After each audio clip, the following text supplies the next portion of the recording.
हमेशा की तरह आज भी एक नई सुबह और नया सवेरा मिला है। इंसान को सुबह सुबह उठकर भगवान को शुक्रिया अदा करना चाहिए इन सब चीज़ों के लिए। सुबह सुबह की राम राम आप सबको। मैं यहाँ पे पूजा के लिए तैयार हो गई हूँ, नहा कर आ गई हूँ और अब चलते हैं अपनी पूजा के घर में। साफ़ सफाई करके धूप बत्ती जला करके यहाँ मैं आ गई हूँ अपने पूजा घर में। एक दिया जला देती हूँ और यहाँ पे भोग प्रसाद चढ़ा देती हूँ और अब चलती हूँ सुबह का नाश्ता तैयार करने। नाश्ते में आज मैंने कुछ अलग सा डिफरेंट ट्राई किया है। तो यहाँ पे मैंने मूंगफली ली है, जीरा लिया है, लहसुन, धनिया की डंडी, हरी मिर्च डाल करके और धनिया पत्ता ढेर सारा डाल करके मैंने इसको पीस दिया है। इसमें चने का पाउडर, भुने हुए चने का पाउडर यानी कि सत्तू डाला है, नींबू का रस डाला है और इसे मिक्स कर दिया है। मतलब कि पहले तो मैंने महाराष्ट्रियन टच दिया है जिसमें कि ठेचा बनाया है और ठेचा में मैंने यहाँ पे चने का पाउडर डाला है जिसमें कि थोड़ा सा बिहार का टच दिया है। और अब मैं इसका इस तरह गेहूँ के आटे को आटा लगा करके मैंने रख दिया था रोटी का और इसके ऊपर इस तरह लेयर लगाया है और लेयर लगा करके और अब मैं इसका पराठा तैयार कर देती हूँ। तो यहाँ पे ये वाला पराठा मतलब रोज़ रोज़ थोड़ा प्लेन पराठा रोटी खाकर ना लोग बोर हो जाते हैं, तो कुछ अलग बनाओ कुछ अलग बनाओ। तो मैंने कहा चलो कुछ आज ना बिल्कुल डिफरेंट बनाती हूँ और दो स्टेट को थोड़ा सा मिलाती हूँ, देखती हूँ क्या स्वाद आता है। स्वाद तो खैर अच्छा आना ही था, इंसान हो या फिर रेसिपी हो, जब दो चीज़ें एक साथ मिलती है ना उसका टेस्ट अलग ही होता है और उसका मज़ा भी अलग ही होता है।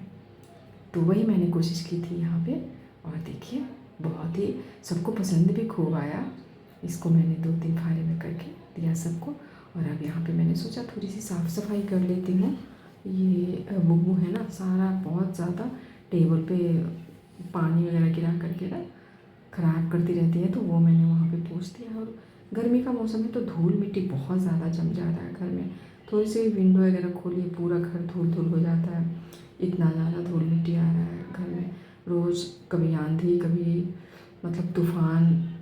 तो आज मैंने यहाँ पे थोड़ा थोड़ा आज क्या डेली ही करती हूँ तो मैंने सबसे पहले थोड़ा सा ये सब करके ब्रेकफास्ट वगैरह करके धूल मिट्टी झाड़ लिया है। वो खुद से ही मैंने ये सारा काम किया है और थोड़ा सा मैंने रेस्ट किया। थोड़ी सी अपनी सूट वगैरह की पहले से थोड़ी तैयारी करके रख देती हूँ ताकि उस समय मुझे ज़्यादा मेहनत ना करना पड़े। और अब यहाँ पे मैंने लंच का टाइम हो गया है तो चावल धो लिया है। चावल धो करके चलिए चावल भी सेट करके रख देती हूँ। ये सब कर देती हूँ ना तो मुझे सूट के लिए अच्छा सा टाइम मिल जाता है। और गर्मी इतनी है कि कुछ भी मतलब गैस के पास जाने का कहीं दिल नहीं कर रहा। और यहाँ देखिए ये ना एकदम अलग सा मुझे चौरस सा ना स्क्वायर सा पापड़ इस बार मैंने इसे नया ही देखा है, देखने को मिला। चाय पत्ती ख़त्म हो गई थी उसे छप्पन हो गया। थोड़ा मस्ती की और इनके साथ मस्ती करने का ना मज़ा ही कुछ और होता है। बहुत बोलती हैं बहुत बोलती हैं। आप एक बोलेंगे ये दिखाओ तो। तुम्हारे पास इतना बड़ा स्टूडियो है। नहीं सोने की तैयारी कर रही हूँ।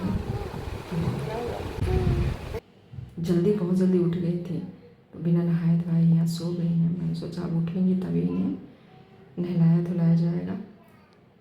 तो इनको सुला करके हमने अपना काम सारा घर का निपटा लिया है ताकि जब ये जगें तो फिर इनके लिए भी हम टाइम निकाल सकें। अब इन्हें उठ गई हैं, इन्हें नहला करके और रेडी कर दिया है मैंने यहाँ पे। कैसी लग रही हो? सुंदर। कैसी लग रही है बता दो तो। सुंदर सुंदर। और कह रही है मैं बहुत सुंदर लग रही हूँ। और आज ना चलिए सूट पे मैं ये बहुत ही मतलब अलग सी रेसिपी आपको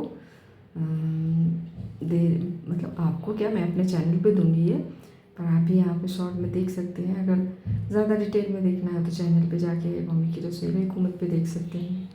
तो यहाँ पे बस आलू लिया है, आलू को इस तरह धो करके अच्छे से पहले तो छील लिया है और छील करके इसको इस तरह पतला पतला पहले तो चिप्स बनाया है और फिर 5-6 चिप्स को ले करके और ऐसे ये देखिए लच्छा लच्छा कर दिया है और ये वाला इतना तेज़ है ना चिप्स काटने वाला कि मेरा हाथ भी थोड़ा छिल गया है।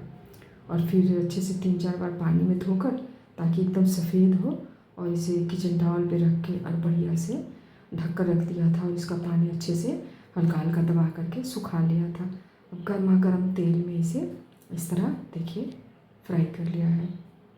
और ये इतना अच्छा कुरकुरा करारा बन जाता है ना कि मतलब बाज़ार से हम नमकीन वगैरह ख़रीद के तो लाते ही हैं, लेकिन आप घर में इस तरह बना करके डब्बा भर के रख लीजिए, आपको मतलब महीने भर की छुट्टी हो जाएगी। यहाँ पे थोड़ा सा मूंगफली भी मैंने फ्राई कर लिया है उसी तेल में, और इसे भी निकाल लिया है। अब यहाँ काजू बादाम मखाना बहुत सारी चीज़ें वेरिएशन कर सकते हैं। यहाँ पे मैंने मटर घर में भून कर रखा था। कुछ मसाले यहाँ पे मैंने डाल लिए हैं जिससे कि इसका टेस्ट काफ़ी अच्छा चटपटा बनाने के लिए मैंने कर लिया। तो मैं इस तरह बना करके ना कांच के जार में रख देती हूँ, तो 10-15 दिन में ख़त्म हो जाता है अगर ज़्यादा बनाइए तो, वरना 2-4 दिन में ही सारे चाय पे लेकर के खाकर ख़त्म कर जाते हैं। और बाज़ार से कई गुना मतलब अच्छा और प्योर बन करके घर में तैयार होता है। अच्छे तेल में हम फ्राई करते हैं, और बाज़ार में तो कितनी बार के फ्राई किए हुए तेल में फ्राई किया जाता है, हमें कुछ मालूम नहीं होता है, लेकिन क्योंकि उसके बिना हमारा काम भी नहीं चल रहा है तो मैंने ये शूट कर लिया। और शाम का टाइम आसमान कितना रंग बदलता है ना, देखिए आज का रंग कुछ और है। इसी तरह इंसान का जीवन होता है, आज कुछ और है कल कुछ और है, समझ में नहीं आता है कि कब कैसा रंग और क्या रूप दिखाएगा जीवन। तो इन्हीं को देख करके ना इंसान सब्र कर लेता है। और अब आ गई हूँ यहाँ पे मंदिर, तो मंदिर भी आज सजा हुआ है क्योंकि मंदिर में भी पूजा पाठ अलग अलग दिन अलग अलग तरीके से हमारे महाराज जी करवाते हैं। तो यहाँ पे बहुत अच्छा सजावट किया हुआ है, और ताज़े ताज़े फूल से शाम के टाइम ही सब कुछ गए थे हम लोग, तभी सजावट हुई थी इनकी।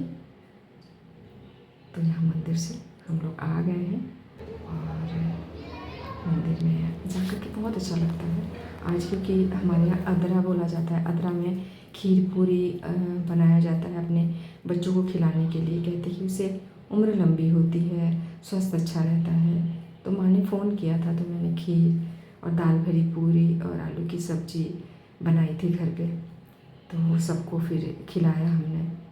आज के लिए बस इतना ही, तो चलिए फिर मिलेंगे ऐसे ही अगले ब्लॉग में।